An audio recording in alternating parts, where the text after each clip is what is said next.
नमस्कार, नवयुग देख रहे हैं आप और मैं हूं प्रिया राजपूत। आज नवयुग में बात करेंगे कि किस तरह से जो हमारे पुराना कल्चर था वो आज आधुनिक युग में किस तरह से इंप्लीमेंट हो रहा है। क्योंकि आज अगर देखा जाए तो हमारे बुजुर्ग हमेशा ये कहते थे कि आप सिर्फ कर्म करते जाओ, फल की चिंता नहीं करो। और हर धर्म में यही सिखाया जाता है कि आप सिर्फ कर्म करिए, फल की चिंता नहीं करिए। क्या ये आज के युग में इंप्लीमेंट हो सकता है? ये इसलिए कहा जा रहा है क्योंकि कोरोना महामारी में जिस तरह से हर कोई इंसान सोर्स ऑफ इनकम ढूंढ रहा है, हर कोई इंसान सिर्फ अपना सोच रहा है, तो क्या जो ये चीजें कही जाती थी, जो हमारे ट्रेडिशनल कल्चर में कही जाती थी या जो हर धर्म में कहा जाता था और हर घर में सिखाया जाता था, वो इंप्लीमेंट होगी? और आज इस नवयुग में हम बात करेंगे कि किस तरह से हमारा ट्रेडिशनल जो पुराना था और आज का मॉडर्न ट्रेडिशन किस तरह से दोनों में बहुत ज्यादा मतभेद बनता हुआ नजर आ रहा है और आज की युवा पीढ़ी आखिरकार दिए गए पुरानी शिक्षाओं को क्यों भूल रहे हैं। आज इस पर तमाम जानकारी भी पाएंगे और यह भी जानने की कोशिश करेंगे कि आखिरकार जो युवा पीढ़ी है उनकी समस्याएं समस्याएं कौन सी ऐसी हैं जिन पर वो चल नहीं पाते हैं। चलिए इस पर हम जो तमाम जानकारी भी लेंगे। इस वक्त हमारे साथ मानवी तनेजा जुड़ चुकी हैं जो पेशे से मॉडल भी हैं। इनसे बात करेंगे कि आखिरकार युवा पीढ़ी जो है वो आखिरकार भटकती क्यों नजर आ रही है। जी मानवी, आपसे जानना चाहेंगे कि अगर युवा पीढ़ी की बात करें तो उनके बहुत सारे ऐसे मतभेद हैं जो ट्रेडिशनल कल्चर के साथ बनते नजर आते हैं, जिसमें सबसे मुख्य चीज रहती है कि युवा पीढ़ी को पर्सनल स्पेयर ज्यादा पसंद है, वो पब्लिक स्पेयर में नहीं जाना चाहती हैं। और इसमें सबसे मुख्य बात ये रहती है कि घर में वो अकेला भी रहते हैं, ज्यादा बात किसी से करना पसंद नहीं है, ज्यादा समय सोशल मीडिया में वो स्पेंड करते हैं और यही कारण रहता है कि घर बार और बाकी परिवार सदस्य से दूर होता रहता है। तो इसके पीछे का कारण क्या लगता है कि आखिरकार युवा पीढ़ी अपने ट्रेडिशनल कल्चर जो है उससे पीछे क्यों हटता जा रहा है? देखिए, मैं पूरी इस बात से सहमत नहीं हूँ कि युवा पीढ़ी जो है वो अपने ट्रेडिशन और कल्चर से पीछे है, क्योंकि अभी आज के देखिए आज का जो दौर है, पहले जमाने में बहुत फर्क है। अब रिस्पॉन्सिबिलिटीज बढ़ती जा रही हैं। अब पहले भी होता था कि कम कमाई में भी पूरा का पूरा घर चल जाता था और अब सारे के सारे बंदे के जो कमाने वाले हैं उसमें भी कम पड़ता है। तो उस हिसाब से युवा पीढ़ी जो है अपने आप को ढाल लेती है। और आप ये देखें कि बहुत सारी नई चीजें आ गई हैं, जैसे मोबाइल्स हैं और हमारी टेक्नोलॉजी है, और कोई भी आप फील्ड देख लीजिए, हमारा जो यूथ है वो बहुत आगे है और जैसे सॉफ्टवेयर इंजीनियर्स बन जाते हैं। तो मतलब कहीं ना कहीं ऐसा नहीं है कि वो पुराने कल्चर को भूल चुकी है, बट ये है वो अपने को स्पेस इसलिए देना चाहती है कि पुराने कल्चर को तो ना बोले, अगर ये कहे कि पब्लिक स्पेयर से अब वो पर्सनल स्पेयर में आ चुके हैं, जैसे ग्रुप्स में पहले बात की जाती थी, अब उनको छोड़ के वो पर्सनली ज्यादा लोग शाई हो चुके हैं, लोग इंट्रोवर्ट हो चुके हैं, लोग अपना टाइम जो है अपने आप में स्पेंड करना चाहते हैं। ये तो मुख्य बात हो सकती है आज के कल्चर में। नहीं, ऐसा कुछ नहीं है। देखिए, फैमिली को उतनी इंपॉर्टेंस देते हैं। कल्चर, मैंने जैसे बोला भी, कल्चर को बिल्कुल नहीं भूलते हैं, लेकिन वो अपने आप को अपडेट रखना चाहते हैं। क्योंकि अगर आप मोबाइल या कोई भी गैजेट्स देखें, उसमें आपको 2 मिनट में कोई इन्फॉर्मेशन मिल जाती है। अगर आप विश्व की कोई भी इन्फॉर्मेशन लेना चाहते हैं, आप वो गूगल करें और सारी इन्फॉर्मेशन आपको वहां से मिल सकती है। लेकिन आप देखिए कितना कंपटीशन है आज की डेट में। इंटरनेशनल लेवल पे भी इंडिया इस वक्त काफी तरक्की कर चुका है। वो कहीं ना कहीं इसलिए क्योंकि यूथ अपने आप को बहुत अपडेटेड रखती है, यूथ अपने आप को बहुत ही ज्यादा नॉलेजेबल रखती है। जब तक वो नॉलेजेबल ना हो, अपडेटेड ना हो, इतने एजुकेटेड ना हो, वो इंटरनेशनल लेवल पे कम्पीट नहीं कर सकती। इसी वजह से वो थोड़ी सी घर में ज्यादा टाइम ना दे करके, टाइम देती है, कम देती है, पर वो ज्यादा अपने आप को अपडेट रखने में वो पहले अपना प्रायोरिटी समझती है। जी मानवी, ये भी बताइएगा, क्योंकि युवाओं की अगर बात करें तो हमेशा घर परिवार में बुजुर्ग जो होते हैं उनकी हमेशा शिकायत रहती है कि आज के जो पोते हैं या पोती हैं वो इतना अटैच्ड नहीं दिखते हैं, इमोशनली थोड़े कम है, प्रैक्टिकल ज्यादा है। क्या आपको लगता है कि आज की युवा पीढ़ी ज्यादा प्रैक्टिकल है, इमोशनली कम हो रही है? और वहीं अगर अर्बन एरिया की बात करें तो वहां पर तो ज्यादातर प्रैक्टिकल लोग मिलेंगे, रूरल एरिया में फिर भी अभी थोड़ा बहुत जो कह सकते हैं इमोशनली टच बाकी बचा। तो इस पर क्या लगता है आपको?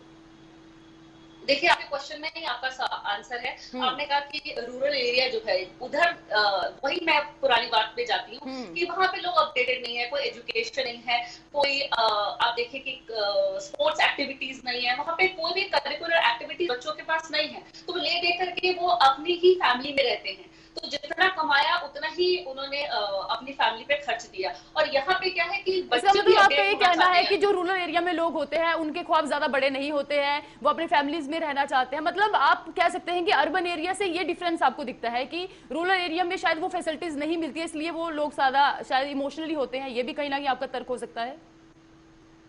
हाँ जी, मैं ये कहना चाहती हूँ। और रूरल एरिया में ऐसा नहीं है कि बच्चे अपडेट होना नहीं चाहते, पर उनको इतने साधन नहीं है, इतनी फैसिलिटीज नहीं है, वहाँ पे हॉस्पिटल्स नहीं है, वहाँ स्कूल्स नहीं है, आप एजुकेशन कौन नहीं से है, तो क्षेत्र की उनके बात करिए जहां फैसिलिटीज। पर आपको लगता है कि हॉस्पिटल्स कम है? किस क्षेत्र के बारे में आप बात करिए? क्योंकि रूरल एरिया में भी देखा जाए तो सरकार की ओर से पूरी डेवलपमेंट करने की कोशिश तो भी की जा रही है और जमीनी स्तर पर बेहतरी होते जा रही है। तो आपको कौन से ऐसे क्षेत्र में सबसे ज्यादा लगता है कि यहाँ रूरल एरिया में हॉस्पिटल्स नहीं है? क्योंकि आपने खुद ही कहा कि हॉस्पिटल्स नहीं होते, और भी कुछ बताइए जिस तरह से आपको लगता है कि रूरल एरिया में ये फैसिलिटीज नहीं है, उसके बारे में बताइए। आप कोई भी गांव ले लीजिए, आप दिल्ली के पास का ही ले लीजिए, कोई भी गांव ले लीजिए, कोई भी रूरल एरिया है जहाँ पे फैसिलिटीज नहीं है। मतलब ये एक पर्टिकुलर, मैं एरिया की बात नहीं करना चाहती, अभी पर्टिकुलर जगह की बात नहीं करना चाहती, मैं एक इन होलसेल कहना चाहती हूँ कि जो भी एक है वहां पे फैसिलिटीज नहीं है। सरकार मुहैया करा रही है, बहुत सारी चीजें कर रही है, लेकिन अभी अपडेट होने में बहुत टाइम है, क्योंकि बहुत सारी टीचर्स हैं वो जाना नहीं चाहती, क्योंकि वही वही बात पे आ जाती है कि उनके डेवलपमेंट में थोड़ी कमी रह जाएगी। टीचर जाना नहीं चाहते, हॉस्पिटल्स बन रहे हैं लेकिन सुविधाएं इतनी नहीं है वहां पे ना। जैसे कोरोना में अगर रूरल एरिया में कोई इस वक्त पीड़ित व्यक्ति होता है तो सर्वाइव नहीं कर पाता, क्योंकि फैसिलिटीज की थोड़ी कमी है। और मैं ये नहीं कह रही सरकार अपने तरफ से कोई इनिशिएटिव नहीं ले रही, पर ले रही है। रूरल एरिया में कुछ डेवलप करने में टाइम लगेगा, और जहां तक हमारे जो अर्बन है जहां हम रहते हैं वो ऑलरेडी अंडर डेवलपिंग है। जी, आप मानवी ये भी बताइएगा, क्योंकि आप पेशे से मॉडल हैं और पूरे जम्मू कश्मीर की बात करें, पंजाब की बात करें, पूरे भारत में आप जाती रहती हैं, जिससे कहीं ना कहीं आपको बहुत ज़्यादा एक्सपीरियंस भी होगा। तो आप ये बताइएगा कि आपको क्या लगता है कि जो युवा पीढ़ी है वो धर्म के साथ कितनी जुड़ी हुई है? क्योंकि अगर देखा जाए तो आज के जो युवा पीढ़ी को ज़्यादा महाभारत के पता नहीं है, ना गीता के बात, ना रामायण। ये तो चलो हिंदू धर्म की बात करें, अगर किसी और धर्म की बात भी करें तो फिलहाल युवाओं को उतना धार्मिक चीज़ों के बारे में पता नहीं होता है। तो आपको क्या लगता है कि युवाओं को इतना इंटरेस्ट नहीं आ रहा है, या कहीं ना कहीं कुछ घर में ही वैसी चीजें नहीं मिलती हैं उनको?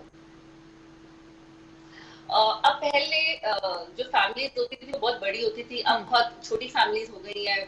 2 या 3 बंदों का परिवार होता है, तो शायद से कई बार पेरेंट्स भी निग्लेक्ट कर जाते हैं, क्योंकि इतनी रिस्पॉन्सिबिलिटीज होती हैं सर पे कि सुबह से लेकर रात तक। अब पहले तो महिलाएं काम भी नहीं करती थी, अब तो महिलाएं काम भी करती हैं, तो बहुत ज्यादा बच्चों को ध्यान। चलिए, हमारे साथ तरुण कृष्ण शास्त्री भी जुड़ चुके हैं, जो मानवी आपसे पहले उनके पास ही लौटना चाहेंगे कि धर्म के वो बहुत ही ज्यादा कह सकते हैं नॉलेज है उनको, उनसे ही शुरुआत करेंगे, फिर आपकी ओर लौटेंगे कि आपका तर्क क्या है। जी तरुण जी, बताइएगा कि अगर हम आज के युवाओं की बात करें तो धर्म की ओर उनका कितना कह सकते हैं इंटरेस्ट देखते हुए आप दिखते हैं? क्योंकि आपका अगर बात करें तो धर्म की आपको बहुत नॉलेज है, और आपको क्या लगता है कि पूरे अगर युवाओं की बात करें तो आखिरकार उनमें धर्म को लेकर ज्यादा इंटरेस्ट क्यों नहीं दिखता है? क्योंकि अगर हम जमीनी स्तर की बात करें, लोगों को महाभारत नहीं पता है, लोगों को। आपकी ब्रेक हो रही है जी, आप क्या हमें सुन पा रहे हैं? आपकी आवाज क्लियर नहीं है मेरे। चलिए, तरुण जी को हमारी आवाज नहीं आ रही है, तो चलिए मानवी आप कंटिन्यू करिए जो आप बोलना चाहती थी कि आखिरकार क्या कारण हो जाते हैं जिस वजह से हमारे युवाओं को धर्म की ओर जाते जाते कोई रोक लेता है? आखिरकार वो रोकने वाला जो है प्राणी कौन है? नहीं, कोई रोकता नहीं है, रिस्पॉन्सिबिलिटीज है। देखिए पहले मैंने कहा ना कि बहुत कम पैसे में घर का गुजारा हो जाता था, आज की डेट में नहीं होता। तो जो महिलाएं हैं वो भी इस वक्त नौकरी कर रही है या बिजनेस कर रही है, किसी न किसी तरह की घर चले। तो जब वो थोड़ा सा आप डाइवर्ट करते हैं, अगर आप पूरा अटेंशन घर को नहीं देते, जो मेरे को लगता नहीं कि आज की डेट में खराब है, तो बच्चे थोड़ा सा धार्मिक नहीं हो पाते, क्योंकि पेरेंट्स ही है जो ये, पेरेंट्स की जो परवरिश है जो ये बताती है कि कितना आप कैसे आप करते हैं, बहुत ज्यादा नहीं। जी मानवी, आप अपना एक्सपीरियंस बताइएगा कि आपको धर्म में कितना इंटरेस्ट है, क्योंकि आप बात कर रही हैं। सबसे पहले आपके इंटरेस्ट के बारे में जानना चाहेंगे। अगर धार्मिक किताबों की बात करें, आज तक कौन सी धार्मिक किताबें आपने पढ़ी हैं? मैंने कहा कि बहुत ज्यादा समय है, जिस हिसाब से हमारा जो टाइम है इतना व्यस्त रहता है, तो जितना समय मिलता है उस हिसाब से मैं अपना धर्म का वो करती हूँ। मैं हनुमान चालीसा पढ़ती हूँ, दुर्गा चालीसा पढ़ती हूँ और शिव चालीसा भी पढ़ती हूँ। तो जितना मेरे को टाइम मिलता है मैं उतना अपने आप को डिवोट करती हूँ भगवान के प्रति। जी मानवी, अगर कहीं ना कहीं देखा जाए तो सबसे पहले हर इंसान को अपने धर्म की जो है पूरी जानकारी होनी चाहिए। वो किसी भी धर्म से ताल्लुक रखता है, बल्कि अपने धर्म की नहीं दूसरे धर्म को भी आप पढ़ सकते हैं, क्योंकि धर्म जब पढ़ेंगे तभी आज के आधुनिक युग में इंसान जो है एक अच्छे से जीवन व्यतीत कर सकता है। ये जानना भी जरूरी होता है कि आखिरकार जो हमारे बुजुर्गों ने कहा था वो कितना सही है कितना गलत है, ये तो आप पर खुद पे डिपेंड रहता है, परंतु उनको पढ़ना बेहद जरूरी रहता है। चलिए मानवी जी, आप ये बताइएगा सबसे पहले, जिस तरह से मॉडलिंग करते हैं तो जो अभी का अगर देखा जाए तो जमीनी स्तर पर तो मॉडलिंग का एक ऐसा जो क्षेत्र है वो काफी कह सकते हैं कि कॉम्पिटिशन्स बहुत ज्यादा होते हैं। वहां पर लोग अगर देखा जाए तो दिल्ली या मुंबई या कुछ इस तरह से जगहों पर जाना पड़ता है, और जो रूरल एरिया के लोग हैं वो वहां पर नहीं आ पाते हैं। तो क्या लगता है कि मॉडलिंग का जो क्षेत्र है वो महिलाओं के लिए कितना सही है, पहले उसके बारे में आप बताइएगा। नहीं, मॉडलिंग का क्षेत्र ठीक है महिलाओं के लिए, जैसे एक्टर्स हैं उसी हिसाब से महिलाएं भी पूरी आगे हैं। आप देखें बहुत सारे कैरेक्टर रोल हैं जिसमें सिर्फ महिलाओं पे ही मूवी बनी है। बहुत सारी ऐसी मूवीज हैं जो सिर्फ महिला एक हीरो का रोल निभा रही है, उसमें हीरो की जरूरत नहीं है, एक महिला ही है जो रोल निभा रही है। और जहां तक आपने एक ये सवाल किया कि रूरल एरिया से लोग पहुंच नहीं पाते, उसके लिए योगी जी एक फिल्म सिटी भी बना रहे हैं, और जो लोग नहीं पहुंच पाते मुंबई उनके लिए वो बहुत पास रहेगा, क्योंकि वो जो फिल्म सिटी है उसके आसपास बहुत सारे कॉम्प्लेक्स हैं और बहुत रीजनेबल जो लिविंग है वहां पे हो सकती है एक बंदे की, वहां पे स्ट्रगलिंग ज्यादा नहीं हो सकती। तो वो तो इन फ्यूचर है, लेकिन मैं ये मानती हूँ कि अगर आप में टैलेंट है, अगर आप में हुनर है तो आप जरूर आगे जा सकते हैं। बहुत सारे ऐसे मॉडल्स हैं और एक्टर्स छोटे छोटे स्टेट पर वो बहुत बड़ी जो सीढ़ी है वो हासिल कर चुके हैं। जी बिल्कुल, अब रुक करना चाहेंगे तरुण शास्त्री का, क्योंकि वो काफी लंबे से हमारे साथ उनका संपर्क नहीं हो रहा था, तो अभी फिलहाल हमारा जो संपर्क फिर से हो गया है। चलिए तरुण जी, आप ये बताइएगा कि अगर हम बात फिर से युवाओं की ही करेंगे कि आज के जो युवा वर्ग है वो किस तरह से अपने ट्रेडिशन को फॉलो करता है या नहीं करता, ये आपसे जानना चाहेंगे, क्योंकि धर्म की आपको पूरी जानकारी है, जिससे आप बता पाएंगे कि युवाओं में कौन सी चीज है जो वो फॉलो करते हैं और कौन सी चीज है जिसमें कि वो अपने आप को पीछे करते हैं। तरुण शास्त्री, आप बताइए। बात यह है कि वर्तमान जो है वो आधुनिकताओं से भरा हुआ है, और जो हमारी युवा पीढ़ी है वो कुछ भटकी हुई सी नजर आ रही है, क्योंकि जो सभ्यता का परिचालन होना चाहिए था, जो दिखना चाहिए था, वो हमारे आचरण में तभी दिखा देगा जब हम अपने बड़ों का आश्रय लेंगे, हम जब अपने बड़ों को अपने नजदीक दिखाएंगे या उनके साथ रहना पसंद करेंगे। और अगर हम उनके साथ रहना पसंद नहीं करते, हम उनके साथ रहते नहीं हैं, तो हमारे अंदर जो कमियां हैं वो बहुत सारी ऐसी कमियां आएंगी जिनके बारे में शायद हम सोच भी नहीं सकते, है ना। तो जो आज की युवा पीढ़ी है वो मुझे भटकी हुई नजर आती है, और उसका स्वरूप मैं बताता हूँ आपको, कारण दिखाई देता है स्पष्ट रूप से। क्या दिखाई दे रहा है कि आज जो बड़े घर के जो सम्मानित व्यक्ति हैं, जिनको माता पिता कहा जाता है, दादा दादी कहा जाता है, आज ये संबंध हमारे उपेक्षित हो रहे हैं। उसका एक ये रीजन दिखाई दे रहा है, क्योंकि हम आधुनिकता में क्या हो रहा है कि हमारी जो सोच है वो चमक धमक की ओर जा रही है, लेकिन हम संस्कार भूल गए। ये कारण है, आज संस्कारों को दोबारा रिवीजन करने की जरूरत है, बड़ों का संकर करने की जरूरत है, और नए के साथ हमें पुराने को मिलाकर के रखना चाहिए। मैं आधुनिक का विरोधी नहीं हूं, लेकिन प्राचीनता को भूल करके आधुनिक से अगर बनना चाहते हैं तो शायद वो संभव नहीं है। जी तरुण जी, आपको क्या लगता है कि ऐसे कौन से कारण हो जाते हैं जिसमें कि युवा उन चीजों पर जो फॉलो, जो उनको पता भी है कि गलत है, ऊपर नहीं चलना चाहिए, फिर भी चलते हैं। सबको पता है कि ड्रग करना कितना ज्यादा गलत है, शराब पीना गलत है, वो तमाम चीजें गलत है, फिर भी युवा वर्ग उसी ओर जो है बढ़ता जा रहा है, और भारत में संख्या तो लगातार इसकी भी बढ़ रही है और डिप्रेशन की संख्या भी बढ़ती जा रही है। इसके पीछे क्या कारण लगते हैं? आपको एक चीज मालूम है, वर्तमान आधुनिक शिक्षा में एक नया परिवर्तन आया। क्या परिवर्तन आया है कि आप विदेशों में चले जाइए तो वहां भगवत गीता पढ़ाई जा रही है, वहां भगवत गीता पढ़ाने पर जोर दिया जा रहा है, वहां भारतीय संस्कृति को अपनाने के लिए लोगों को उत्सुकता बढ़ाई जा रही है, और लोग उसको अपना रहे हैं। आज एक ताजा उदाहरण है कि योग कितना ज्यादा विश्व विख्यात हुआ और योग को कितना लोग अपना रहे हैं। योग प्राचीनतम पद्धति है। ऐसी ही भारतीय सभ्यता में हम जितने लोग हैं, हम सभी को ये समझना चाहिए कि जैसे जो नाइट क्लब कल्चर था वो हिंदुस्तान में आ रहा है, और हर हिंदुस्तान के छोटे छोटे शहरों की तरफ अग्रसर है करने को। उसका कारण है क्योंकि हम लोग छोटे से सुख के लिए, यानी एक पैसा केवल मात्र कमाने के लिए, और हम लोग व्यापार का उसका नया रूप बदल दिया, और उससे क्या है हमारी युवा पीढ़ी भटक रही है। इस बात पर हम जोर नहीं दे रहे। जी मानवी, आप बताइएगा कि जिस तरह से शास्त्री जी कह रहे हैं कि युवा पीढ़ी भटकती हुई नजर आ रही है, तो आप इस पर क्या बोलना चाहेंगे? नहीं, मैं इनसे बिल्कुल भी सहमत नहीं हूँ। ये कैसे कह सकते हैं कि युवा पीढ़ी भटक रही है? इनको ये नहीं पता कि आज की डेट में इंडिया कितना आगे आ चुका है। एक ये युवा ही है जो इंडिया को आगे ले जा चुका है।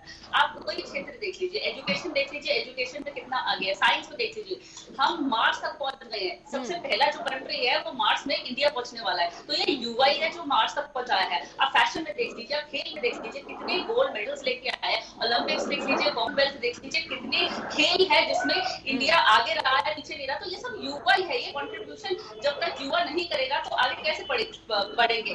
तो शास्त्री कैसे कह सकते हैं कि वो भटक गई है हमारी पीढ़ी?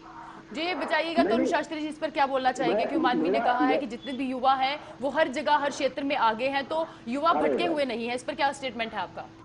आप दो चीजों को वो अलग अलग मिला रही है, या तो उसको समझ नहीं आया मैंने क्या बताया है। जी आप फिर से बताइएगा कि ताकि मानवी जो है अपना तर्क इस पर दे पाए। बताइएगा आप उनको क्या बोलना चाहते हैं। मैं तार्किक बोल रहा हूँ। मैंने ये कहा है कि विकास का मैं विरोधी नहीं हूँ, मैं वर्तमान की आधुनिकता का विरोधी नहीं हूँ, लेकिन आज अगर जो माता पिता उपेक्षित हैं, जिन माता पिताओं को रोटी खाने के लिए आपने अभी उदाहरण देखा होगा ताजा, मैंने तो अभी पढ़कर के मुझे इस बात का शंका है कि वो माता पिता किस तरीके से अपने बच्चों को संस्कार दिए होंगे। जो माता पिता दिलाने के लिए बात की है वो संतान भूमि में वो कौन सा संस्कार है, ये कौन सी आधुनिकता है, कौन सा विकास है, ये किस विकास की बात कर रही है? लेकिन मैं उसका विरोधी थोड़ी हूँ। ऐसी तो नहीं है कि उन्होंने थोड़ी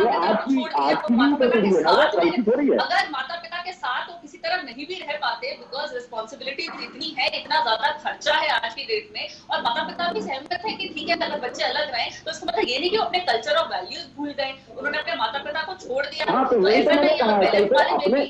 नहीं, अरे आधुनिकता का मतलब ये थोड़ी कि कल्चर भूल जाइए, आप अपने बड़ों को भूल जाइए, आप उनको कोशिश कर दीजिए। विकास का मतलब ये नहीं है। देखभाल करते हैं। अगर इस प्यार का मतलब ये नहीं है कि माता पिता के साथ रहना है। अगर वो माता पिता के साथ नहीं भी रह पाते, अगर वो एजुकेशन के लिए बाहर जा रहे हैं, अगर वो नौकरी के लिए बाहर जा रहे हैं, वो एक स्टेट में नहीं रह पा रहे हैं, दूसरे स्टेट में रह रहे हैं, तो उसका मतलब ये थोड़ा कि माता पिता को भूल जाएंगे। अब कितने सारे सॉफ्टवेयर इंजीनियर अमेरिका जाकर के बैठ गए हैं, मेलबर्न में है, ऑस्ट्रेलिया में है, तो इसका मतलब ये नहीं कि वो माता पिता को छोड़ गए हैं। ये युवा पीढ़ी है जो तरक्की ही कर रही है, और वो माता पिता को उतना ही सपोर्ट करिए, वो अपने कल्चर और वैल्यूज कहीं नहीं भूली है। आप ये गलत बिल्कुल अंदाजा लगा रहे हैं कि जो बच्चे हैं वो माता पिता को छोड़ चुके हैं, ऐसा नहीं है। वो अगर इतना ज्यादा खर्चा है कोरोना काल में जैसे लॉकडाउन हो जाता है, तो अगर बच्चे अपडेटेड नहीं रहेंगे, वो अगर अपने आप को इस तरह स्टैंड नहीं करेंगे, तो घर कैसे चलाएंगे? नहीं वो बात नहीं है। बात जी तरुण शास्त्री, जैसे अभी तो फिलहाल जो गर्मा गर्मी बनती हुई नजर आ रही है, चलिए आप दोनों से ही राय लेना चाहेंगे कि इंटरकास्ट मैरिज पे आप जो एक आधुनिक युग की क्या सोच है और ट्रेडिशनल कल्चर की क्या सोच है। जी शास्त्री जी, पहले आपकी ओर जानना चाहेंगे कि बात अगर हम इंटरकास्ट मैरिज की करें तो बहुत ज्यादा जो है अभी भी फिलहाल दूर दराज इलाकों में बात करें या शहरों में भी बहुत ज्यादा इसमें मतभेद बनते हुए नजर आते हैं, क्योंकि पेरेंट्स नहीं मानते कि इंटरकास्ट मैरिज नहीं होनी चाहिए। तो आपको क्या लगता है कि धर्म हमें क्या बोलता है कि हम जो है शादी इंटरकास्ट मैरिज कर सकते हैं या नहीं कर सकते? पहले आप अपनी राय बताइएगा, उसके बाद मानवी की ओर रुख करेंगे। जी मैं एक बात कहता हूँ, कास्ट मैटर नहीं करती, सोच मैटर करती है। व्यक्ति अगर सोच नहीं मिलती और हम एक केवल आकर्षण के आधार पर विवाह कर देते हैं, तो उसका अंजाम जानते क्या हो रहा है? लड़कियां जलाई जा रही हैं, लड़कियों पर अत्याचार हो रहा है। ये इंटरकास्ट का प्रश्न नहीं है। यहाँ प्रश्न ये है कि ये जो लोग कॉलेज में तो मिल जाते हैं, बाद में उन लोगों के ही डिफरेंसेस पैदा होते हैं। तो आज अभी एक नया रिसर्च जो आया है, आपने भी सुना होगा, शायद पता भी होगा कि नई युवा पीढ़ियों में ज्यादा तलाक के मामले बढ़े हैं। तो क्या वजह है? अगर वो एक दूसरे को जानते हैं तो फिर तलाक क्यों हो जाता है उनका बाद में? ऐसे जी मानवी जी, आप इस पे तर्क अपना दीजिए। मैं इनकी बात से बिल्कुल भी सहमत नहीं हूँ। ये जो कह रहे हैं कि इंटरकास्ट मैरिज है, इंटरकास्ट मैरिज तो मेरे हिसाब से ठीक नहीं है। ये जो मुसलमान लोग हैं, ये हिंदू लड़कियों को फंसाते हैं, पहले हिंदू बन जाते हैं, हिंदू लड़कियों को फंसाते हैं, उनको झांसे में लेते हैं, बाद में जब शादी कर लेते हैं तो पता लगता है कि वो लड़का मुसलमान निकला है, उसके साथ थोड़ा समय व्यतीत करते हैं, उसको जला देते हैं या उसको तलाक देते हैं। तो जो तलाक की बात कह रहे हैं, ये मुसलमान लड़के ही हैं जो हिंदू लड़कियों को तलाक देते हैं। तो ये जो इंटरकास्ट मैरिज है मैं इसके बिल्कुल खिलाफ। इंटरकास्ट की बात हो रही है, जी तरुण जी, आप बताइएगा कि मानवी जी के स्टेटमेंट पर आपका क्या कहना है? इनका ये कहना है कि धर्म की बात हो रही है यहाँ पर। आप बताइए कि धर्म से ज्यादा आपसे ज्यादा कोई नहीं जानता, आप इस पे अपना तर्क दीजिए। मैं अभी आपने जो क्वेश्चन किया था मेरे से कि इंटरकास्ट ना कि इंटररिलीजन।